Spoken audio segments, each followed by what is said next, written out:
Good morning, good afternoon, good evening, LinkedIn. Welcome back to Lead Scoring Mondays. I'm Casey Hawkins, and I'm here with Carolan Rylee Powell.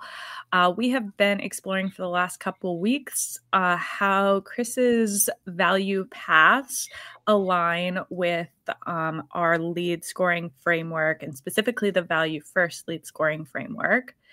And today we're kind of breaking down specifically where scores break into the value paths. We've all built scores. Well, Rylee and I have. Chris probably hasn't. Rylee and I have built scores. And we know the playbook is generally someone downloads a white paper, 10 points, watches a demo, 50 points, pricing page, plus 25, so on. And then they hit 100 points and they're an MQL and pass to sales. Arbitrary success metric exceeded. Job's done. That is all to hit that one goal, our MQL number. And even oftentimes we're building scores and then we're saying, okay, we need more MQLs. Watch a demo up to 75 points. And suddenly we have more MQLs. Yeah. The metric we report to leadership, but these numbers are just making marketing look productive and not necessarily driving sales. So what if this is all designed backwards? What if we're scoring behaviors that serve our sales processes instead of behaviors that indicate their natural progression? And that's what we're diving into today. How are you guys doing, Chris and Rylee? Good. Doing great. What if, Rylee? What if this has all been done backwards? It wouldn't surprise me. I think, to me, so much of the lead scoring that I'm building or that I see built is it's part of it is in use for that, but a lot of it is just okay, we've got 400,000 people in our database that we've imported over the last 10 years. If they have a score, it means they've done something recently. It's kind of just like a pulse check for, I need to work someone, who should I go work, instead of all these, just comb through 400,000 records that are all old and outdated and et cetera. So I think it's solving for a lot of needs and and stuff that people are getting out of having to have exist. So I don't think these needs will need to be there going forward because of the AI and data retention and data hygiene inside of these records or databases are about to be so much easier and better and filled with people that are actually need to be worked and useful for you, and not just 10 plus years of Zoom info purchases. Yeah, I think this is the one place where when I talk about humans a lot and trying to humanize the process. A lot of what the framework is also trying to do is create the space to leverage AI, right? Because I don't think it's a foreign concept to think it would be nice if we knew if they watch this video over here on this page or on YouTube versus they're watching it over here on the pricing page and they just went to that page. But if they were also a decision maker versus, somebody technical, and that we could capture all of that and layer it in the 11 points, 12 points, 13 points, and actually get some level of granularity that made for more meaningful scores. I think everybody I've talked to knows that would be a great outcome that we'd all if we had infinite time and resources, we could get there, right? Now, a big part of this is okay, we have AI. AI can do a lot of things that we have not been able to do at scale, much more effectively than when we've tried to do it in the past. And can we break out of our old habits to actually make it possible to get the signals needed at scale, right? And so I dove a little bit into this today with Nico on the AI show, because usually I'm not the SEO guy, I'm not the scoring guy, I'm not the keywords. right? And if we could share my screen here, this example hits, I think, pretty well to what we're going to talk about today is these content pieces, right? Like, and how do you get to the scores? What does it make sense to score and how much and when, right? So this is a new software. So I saw a post from Rand Frischkin, like well-known SEO, like thought leader for a long time. And he was and so if he's mentioning the software, like I don't necessarily need to vet it as much, and I trust his judgment on these things. And we're seeing similar capabilities in HubSpot, right? When we talk about Pathfinder and journey mapping and like all the things that you can do with Marketing Hub Enterprise now, you have to have the data though for it to be able to do it, right? And what this is showing is a tool that can understand context at scale. So what are people searching for? When are they searching for it? How does it sequence, right? And you can see, hopefully this is an easy example of like, you know, somebody at audience stage is like, oh, I'm just an everyday runner. Like I'm interested in running stuff, right? As I learn a little more and I get a little more serious, I might look for the best running shoes for men or women. Oh, I've got a 5K or 10K coming up. Now I'm going to get more specific advice for that situation. And now that I've maybe tried a few different pairs, or I'm going to the running store and I'm like, you know, listening to the person that's telling me, and I'm trying a few on. Now I'm going online and I'm doing additional research, right? This is literally audience, researcher, hand raiser, and hero is what we're trying to design for here. And if you just have one article that's like comprehensive overview of all the shoes for all the seasons and all the reasons, you're very unlikely to be able to get data that tells you where they are in their journey. Yeah. If they find that thing, right? So again, this is probably not new for any marketer out there or even any leader. But the time, the bandwidth available to create all the different pieces of content that can target effectively has not been there because we haven't had AI. Yeah. That's exactly what I'm thinking about is like the time to produce all of these posts. I mean, it depends. If running shoes are your full brand, then sure, that makes sense. You might be able to, but if running shoes are like one of the things you sell, you may not have the ability to produce this much content for just one of the things that you sell. So just to quickly back up for a second, because I just want to understand what's happening here. A big component, obviously, of lead scoring is trackability, because otherwise you have to give a value something.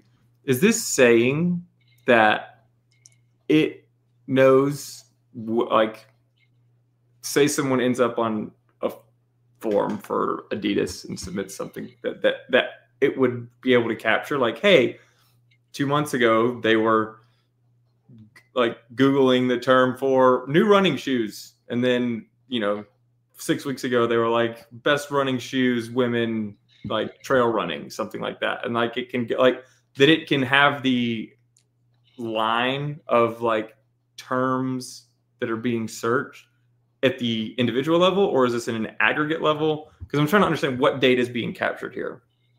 Right. So for this specific tool, right, and obviously this, I'm getting a little specific here, right, but I just I know it's more the idea that matters.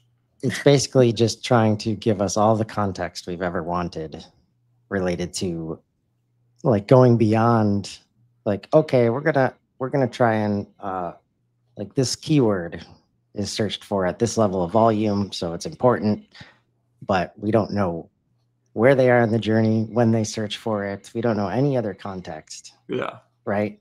So I would imagine that is the intent what you just described is the intent of when we're using buyer intent data, plus actual behavioral data, plus interactions with our teams and call transcripts and all these things, and you start to bring all those things together.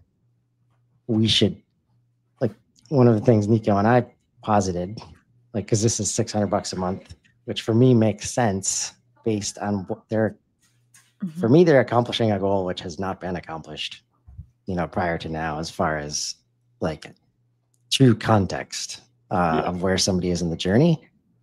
But when we talk about, you already have data like this in your own portals that you can start to map a path about what people care about, and how they talk about it differently throughout the journey, from the first time they met you to the last, right? Like HubSpot's an easy example where they might show up talking about opportunities, and by the time they're bought into HubSpot, they're calling them deals, right? Yeah. And that's a language shift where if we market HubSpot just focused on deals, we miss everybody who knows that as opportunities, right? Yep. So I think that's a good call out, Rylee. It is like all of this is within the context of all the other data that we say that we want or know that we have. Yeah. When you say this already exists in HubSpot, what does that look like? What does that look like? See research intent being one, in the buyer intent portal, which Chris talked about. Because like, well, yeah.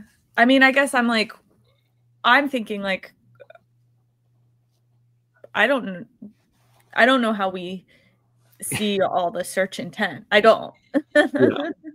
Well, yeah, not search intent. That's why I think it was a little probably specific for what we're trying to talk about today. And my brain just immediately grabbed like probably the closest thing in HubSpot, which is buyer intent stuff, right? You probably don't get the search, but you might be able to get some of their behavior of what pages they landed on, that might kind of give you an idea of what they might have been searching for. Again, that's if you've designed your content in a way to serve each stage. Yeah. Right. And I think I stumbled upon a ridiculously good example on the difference between opportunities and deals as words that we use to try and speak to the value of HubSpot while completely missing a bunch of our target market. Right. Yeah. Because I guess, when I look, I'm trying to find a good buyer intent example in HubSpot. Because I think. And that's where I'm optimistic. And as we see all these literal data points coming together, I expect the Pathfinder tool in HubSpot that has just been like released or is in some kind of beta to do similar things, right? But are we in a place to capture data for it to even do this? In most cases, we are not, because our website is a catalog website and we've bought some data from Zoom Info, and we've got some unstructured data, but AI doesn't know how to look at it yet because we haven't defined very clearly what lead MQL SQL means beyond some human-made scores, which is not easy for AI to, apply.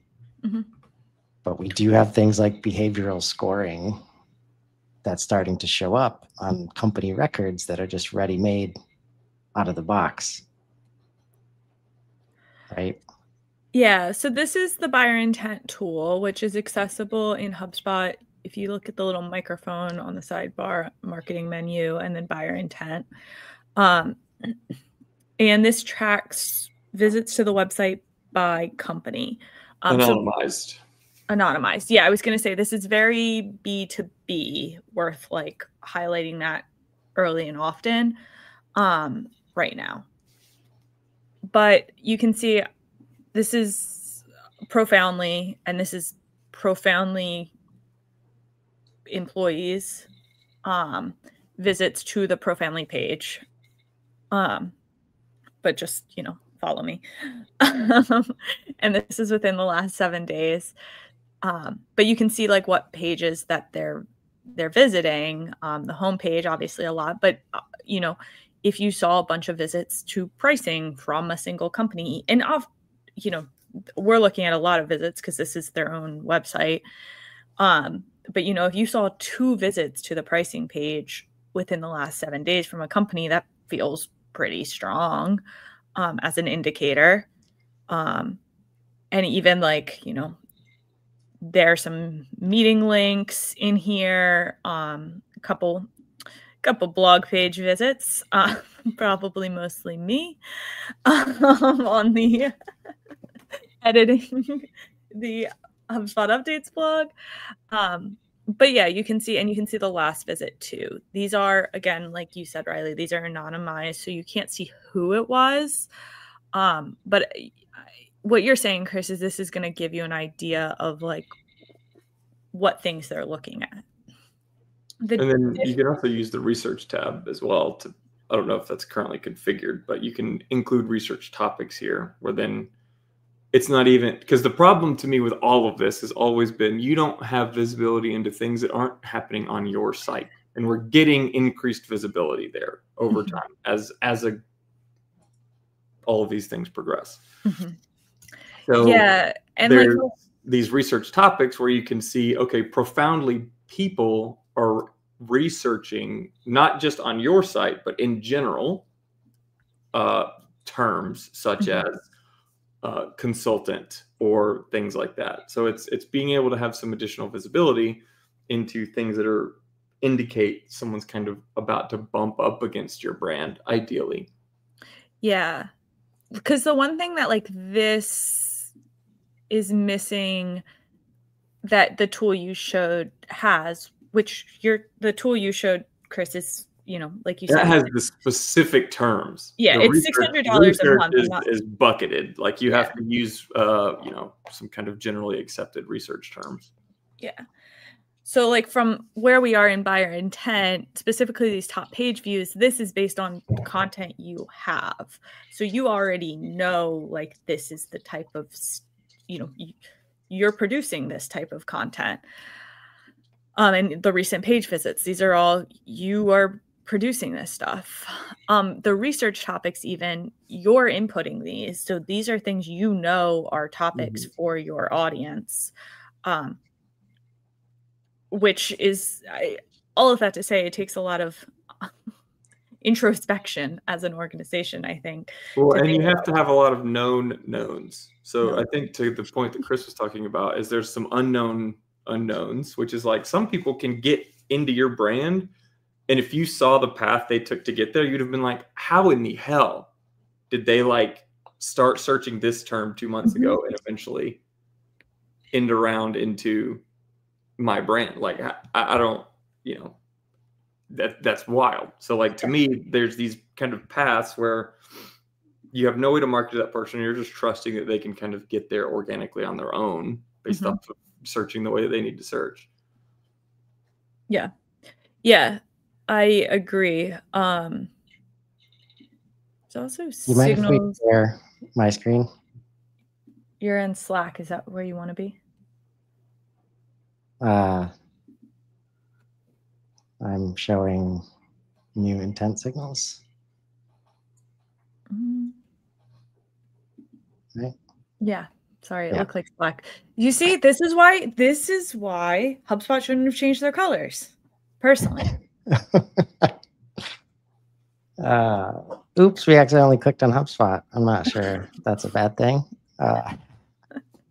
But yeah, I think like this is what it comes down to. Like and what we're trying to suggest in the value path is instead of so focused on like lead capture and new people we don't know? Are we enabling across the journey, like these signals, right? Because literally, like, if we could do that, so I'd be very surprised if somebody said no, where if we could use real-time signals to enrich activity timelines, trigger workflows, build segments, and refine. Eliminate lead scoring. Let's say refine health scoring. Eradicate. If we come at this from a relationship health scoring is the ultimate goal, we can do that throughout the journey, right? Whereas most people focus on like people we don't know.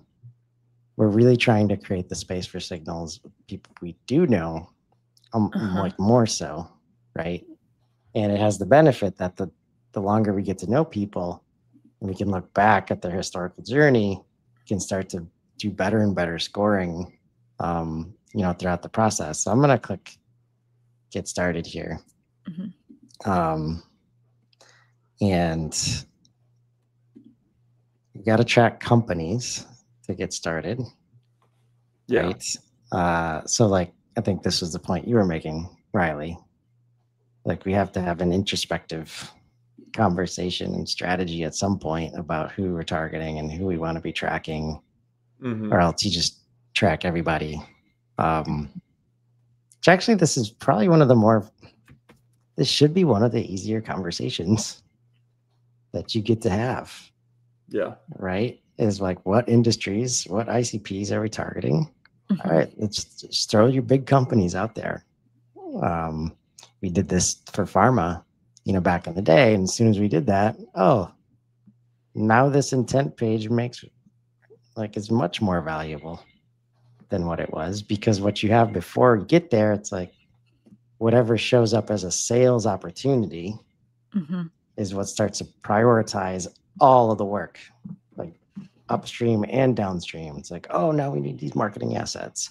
Oh, now we need these special handoff docs because of this big customer. Yeah. So this is to me where, like, again, I can't get away from lead scoring, because to a certain regard, like this signal tracking it's a finite resource if it takes a credit to do. So like, how do you determine who to spend that credit on? So I have this set up for one of my clients. Currently, we're tracking, we have a list of target accounts, and that's where we're starting. I think a lot of B2B organizations have target accounts. So that's where you start, I think. So yes, but a lot of that is amorphous, meaning their definition for target account moves over time. Like it changes. They have a named account strategy. Some don't have a named account strategy. But their target accounts are like, okay, we're going to try and get these logos over the next 6 months or a year. That doesn't mean they ignore inbounds that come in, or they ignore other people. Like it's kind of just, yeah, all right, we know we're going to define these 100 per rep per whatever as like, these are going to be target accounts. So we're going to track all this for. Great. Stuff is happening in other accounts too, that like arguably someone might be an exact fit to what your other target accounts are happening for. How do you determine when they appear and how to get them added into this stuff in like an automated fashion? And that's to me where I keep just landing on lead scoring, where it's like, you just build these thresholds where whenever something happens of a certain value, then you just send down whatever automations, whether it's assigned to a rep, like spend a credit on tracking, whatever that is. That's kind of the way my brain is thinking about it. That's a good point, because so you have to add people to the you have to add companies, individual companies, yes. You can auto add like through a list. So I can see where you're coming from, Rylee, where you can say like, okay, if anyone from this company visits our website and they're within our like buyer audience, like, you know, they Yeah. are, you know, if we're selling If to you set up pharmaceutical this companies, buyer they intent are. thing and you set up your TAM, Mhm. I mean, usually it's quite large, more than credits per month that you have at your disposal. Mhm. So already you have a resource problem of, and I know, Chris, you're going to go into the scarcity versus, you know, abundance mindset in that regard, and that's totally fine. But like, there are scarcity credits of like, we have a finite amount of credits that we can spend per month inside of HubSpot. Like, how are we setting up which company to track? Right. Like my brain is solving that with lead scoring. I mean, I don't disagree that there's like scoring is required to like asynchronously understand like prioritization of people Yeah. that you care about. Clip this. Well, I can consent or not consent, grant, Concede. I guess, concede, grant. I can concede that like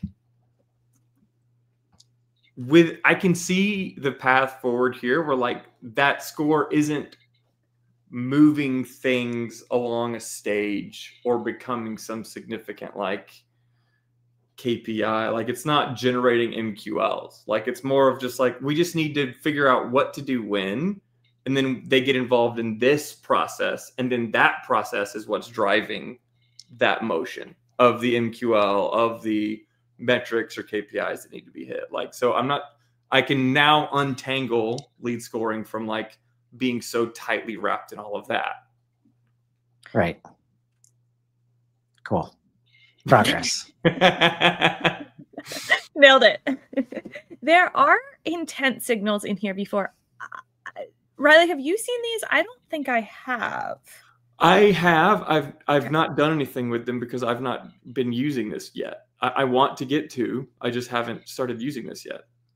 Because the intent signals are contact. And so I will say I use Clay for this, and I want to start using HubSpot for this. So, like, I need to learn this. And how beautiful is that? That as intent signal options, we have was the generic one, which I'm guessing is like website focused, and social. Right? Yeah. Well, there's some media. There's lots of intent. Thank you. Like, see, if we can't, this is why if people come in thinking lead scoring, they're going to have very specific definitions for what kind of things create that score. And they're going to miss payments. They're going to miss social. They're going to miss all the things that they now have access to. Yeah.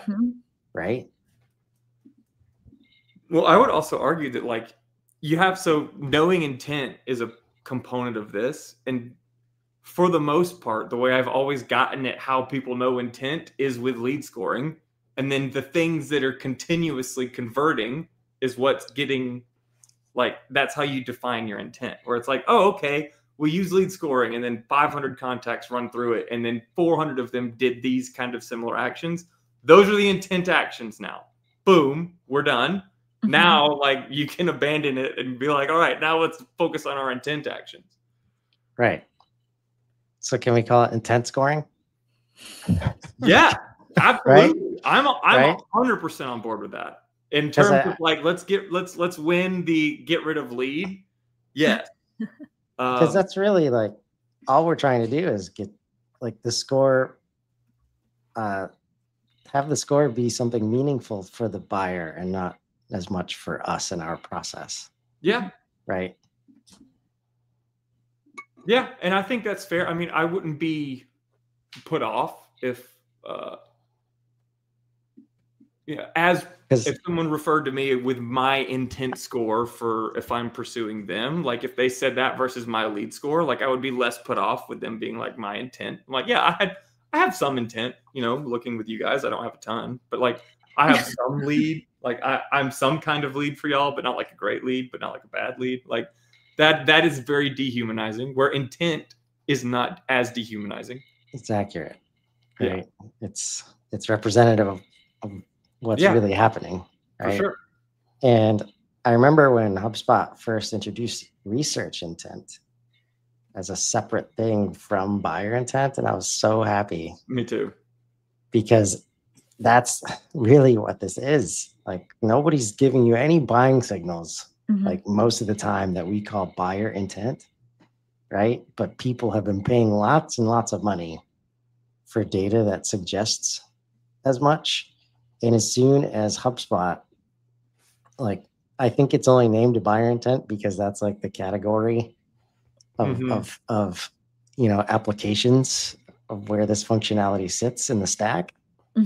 But like, as soon as and the way they worded it, you could see like that basically stop everybody, please focusing on buyer intent. Here's research intent. And overall, even as we're building this out, it's like intent options. It's not buyer intent, options. I want to caveat, if anyone is hearing this, or if y'all have where's the pick list full options of the research intent topics? Because I don't know what those are, and I would love to know what those are. Because it's a finite number, but they don't have a drop down that you can scroll through. Like, you just type stuff in and hope that something appears. Yeah, I don't think. We got to add topics, right?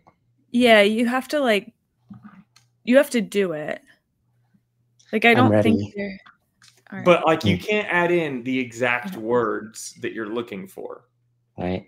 Like, if you typed in. So I'm adding, first of all, this is the first step of like adding companies.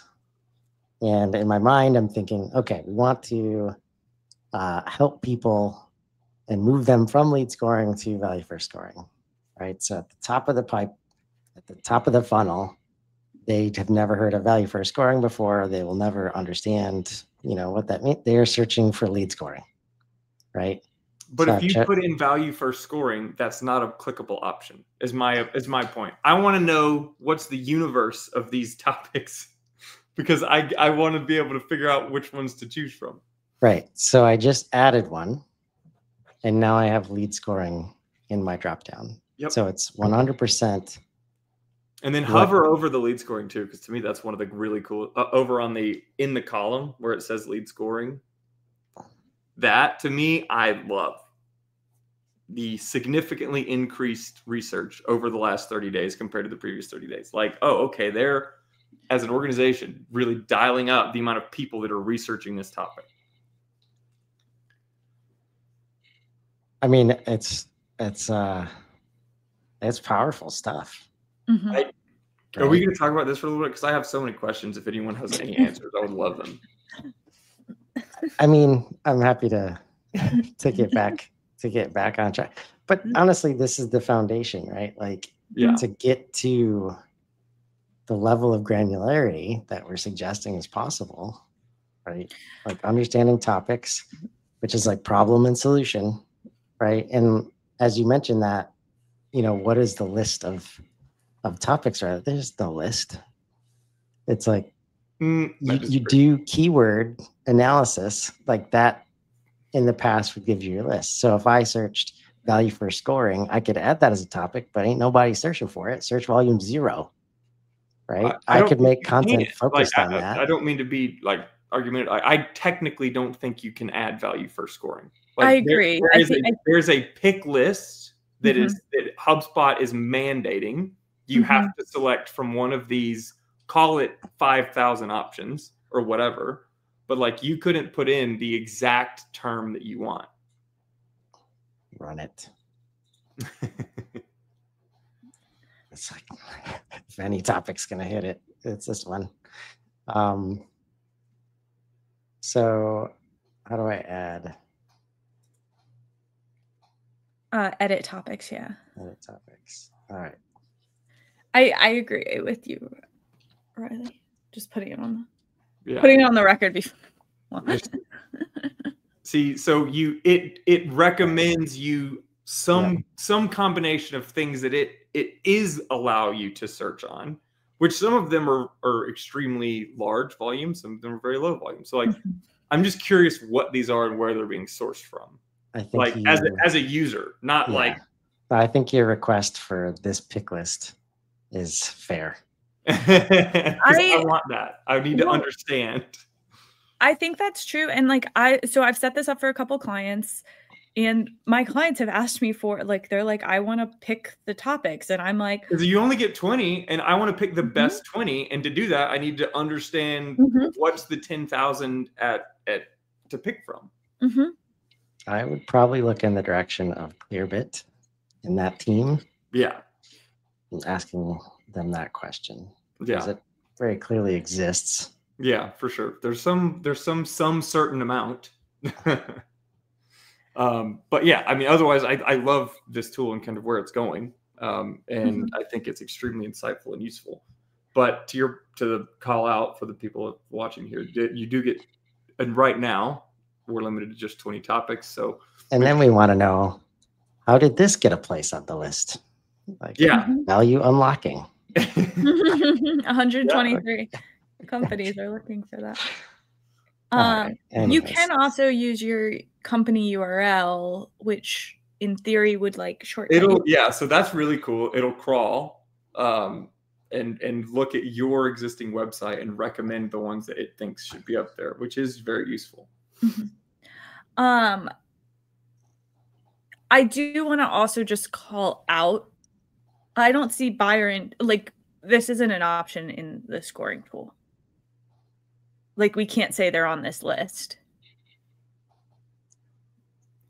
Oh, yeah, right. But in theory, like, you can get people from here and put them on a list. Like, you can use something else in scoring. You could use list membership equals, like, you just add people to a list if they appear here. Would you have to manually add them to a list? Not if you set up a workflow. But all of this starts to get at what we're trying to accomplish with scoring, right? And I would guess that most people just start at the content, downloads or form fills, without having a lot of this figured out, at least in the world where you didn't have all the 3 separate score types. Yeah. Right. So I think maybe we haven't mentioned before, but value for scoring still works within the context of how it's what you have access to. It's just for me, it's trying to set the tone for why contact fit, company fit, and engagement scoring, like those 3 pillars, are so important to focus on. Yeah. Yeah.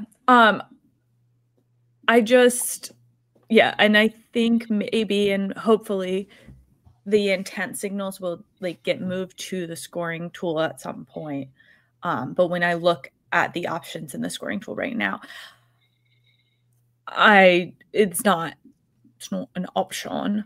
I'm not even totally sure how we would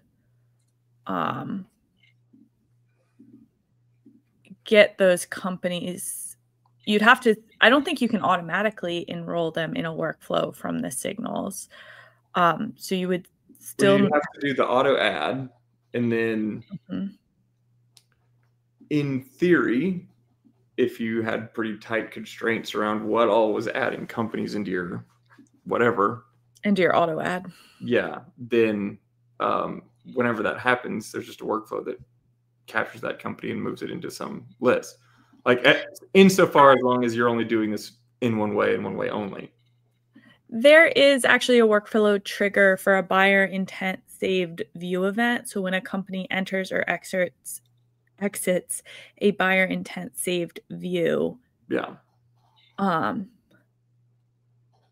then you can enroll that company in a workflow using that workflow enrollment.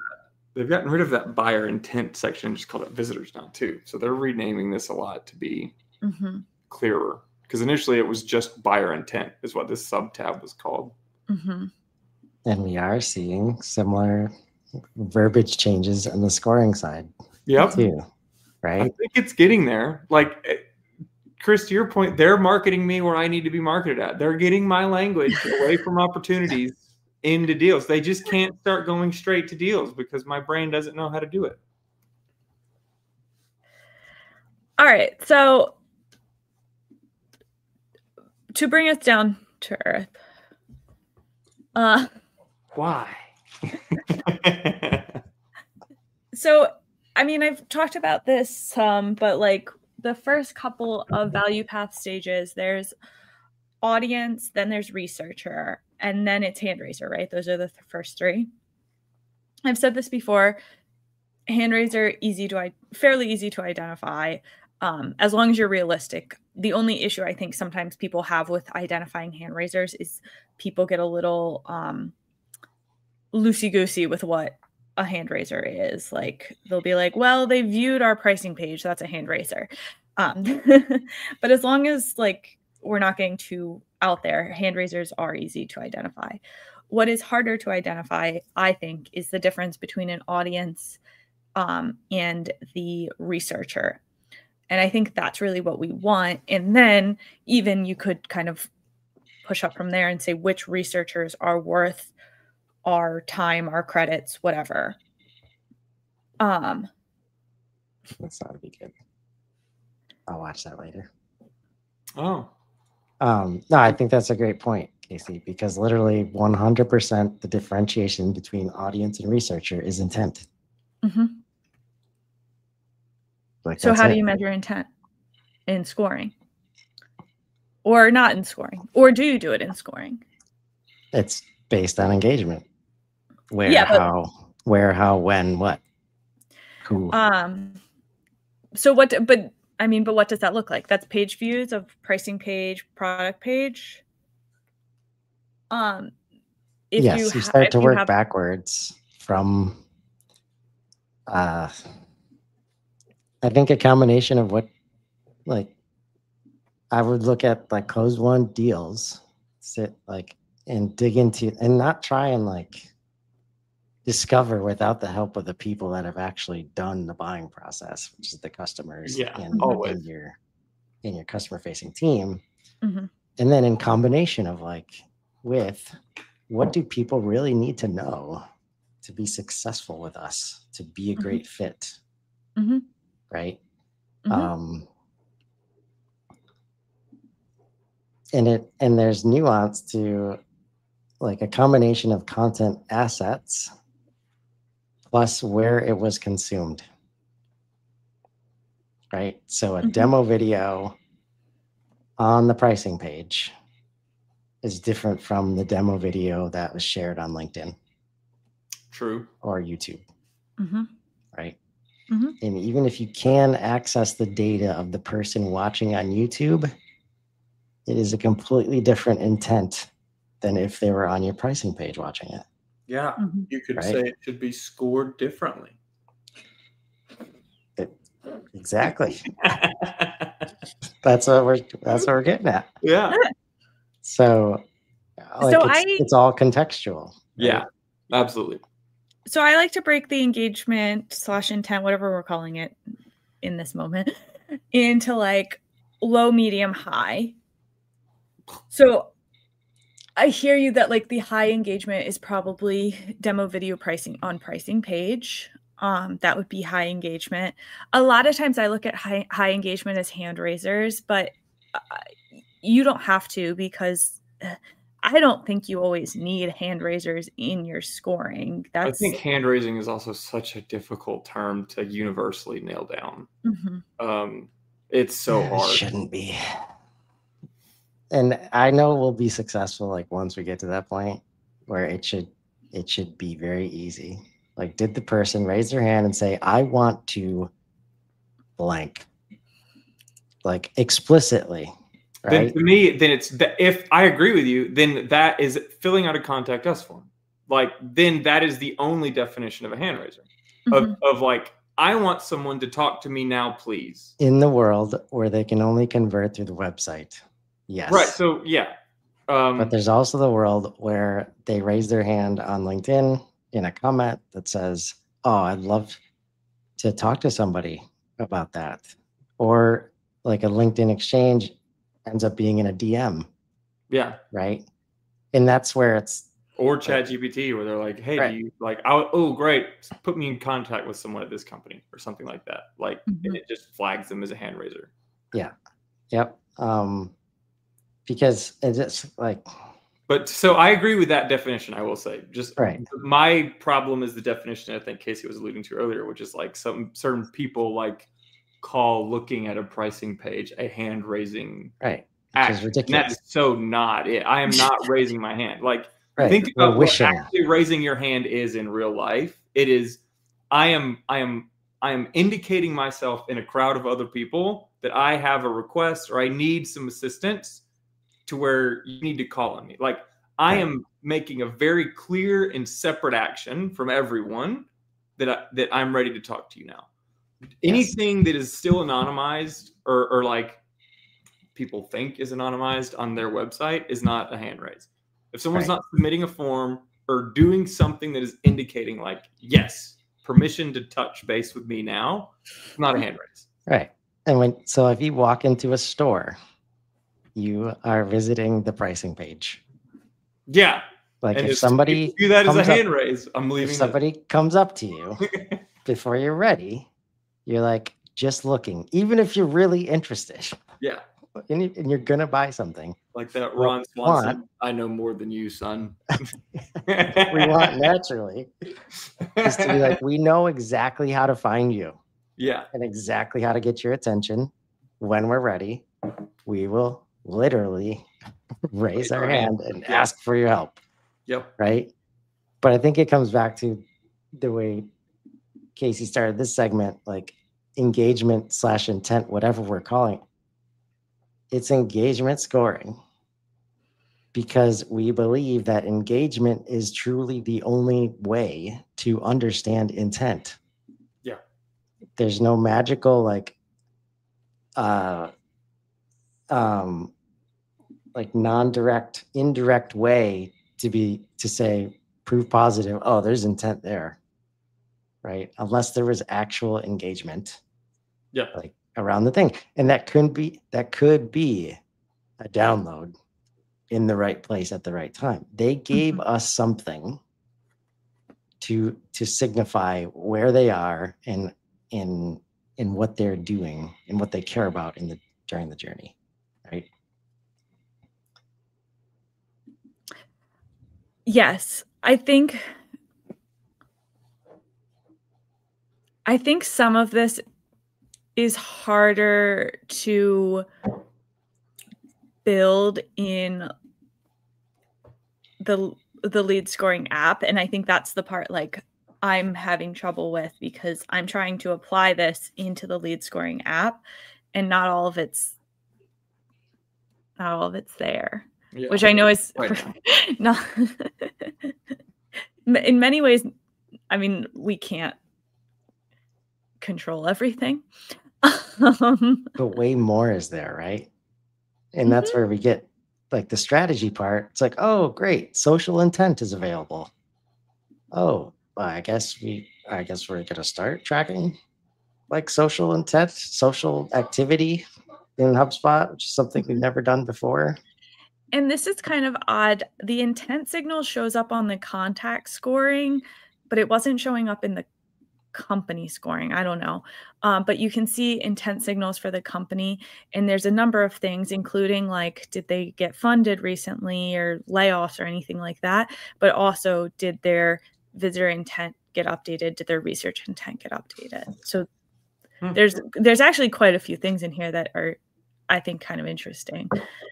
Right. And there's so much of like, let the system like work for you. Like, holy cow, like all these, none of this stuff has been available. No, literally like a month ago.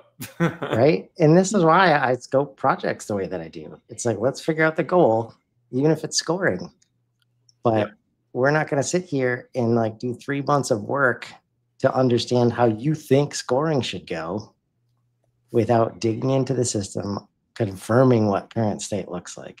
If everybody could just take a minute and do that part first. Oh my man. Like so much wasted time and effort would go away because, and that's why I'm focused where I'm at. Like you have access to tools that can do things that I'm suggesting. It's just a foreign language because we've never done it that way before. right? Like even social, like I don't know how in the hell you're supposed to maintain your system of data yet if you're going to create social contacts without email addresses like you can.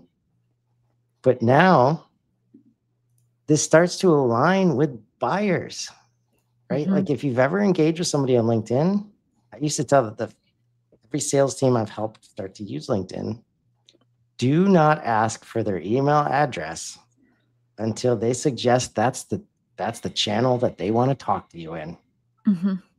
Until that point, you should be willing to have an hour-long DM conversation. And if you are, you can close deals right there, right? And but since people aren't used to using that channel, they're like, oh, okay, well, give me your phone number and email so that we can. It's like, no, that's not where I chose to engage you. I chose LinkedIn, and that's the valuable place for me. Yeah. Right. Yeah. And now we can track stuff like that, but it's a whole new infrastructure that we've got to think about and build out that I think only gets overly complex and mentally burdensome is if we try to translate the old way into that new infrastructure instead of just understanding, oh, this is how buyers buy now. Like, and you just focus on what actually happens, all of these options start to make sense. You should care about comments, mentions, shit. Yeah, I'm getting excited looking at these options. I know. Right? But which ones are the only ones? Visit and submission, like, are likely the only ones that people know what to do with. When did this appear? Exactly. This I is know. nuts. Because not that long ago, Chris tried to build social into a score, and I said, sorry, no.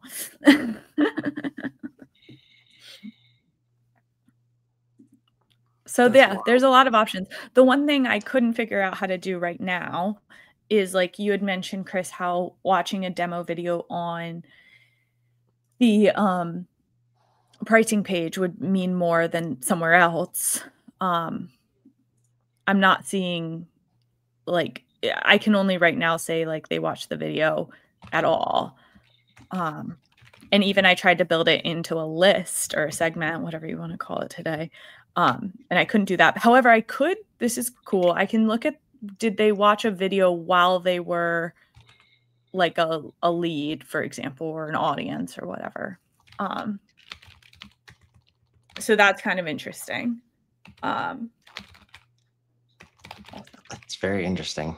I'm looking at that score. Like, this little piece is less related to lead scoring, but just like kind of cool to be able to, I could in theory say who watched my demo video while they were in X life cycle stage.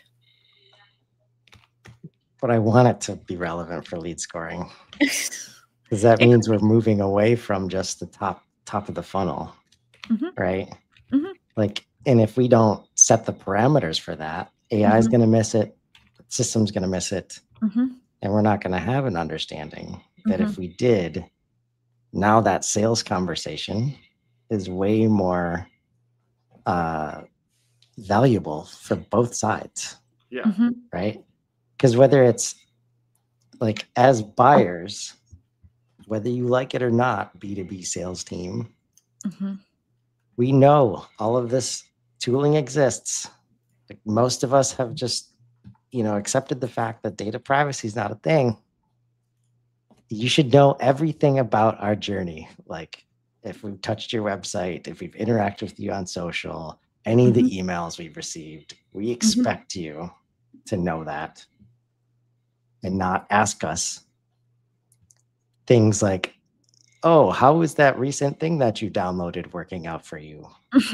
Thing that you downloaded 18 months ago. And I can't even tell you what the name of it is because my system's not telling me that. Boy, I know you did it. Yeah. It's like, good job. Yeah, it's working out great. Thanks. Bye. All right. Well, that's a wrap for this week. I'm sure we'll be back next week. How much progress was made, Rylee? Like a lot and still none. Like, and it might have just been my definition on like what you meant when you like get rid of lead scoring. Like, to me, I don't think I will ever get rid of scoring in general as like a ranking of hierarchical actions over the others and like using the scoring portal. So to me, I thought that's what you were saying. And to me, I think you weren't saying that now. Like, no. Yeah. So I think relationship health scoring, like if we can remember that phrase. Yeah. In terms of like lead scoring and like the kind of old bad behavioral ways that it was being used. Yeah. I'm on board. I was already fully on board before we even started, if that's like how we were defining it. All right. So it took us 10 hours of conversation to get here, but we did it. You got to talk about the high level goal and then start work, right, Chris? You got to. Yeah. Got to get aligned. Yep. No, I'm with it. I'm excited to kind of see where we can go from here, because now the art of the possible is really starting to peek in, and it's very interesting. Well, we'll be back next week. Till next time. Have a good week, everyone. We'll see you next Monday. Bye all.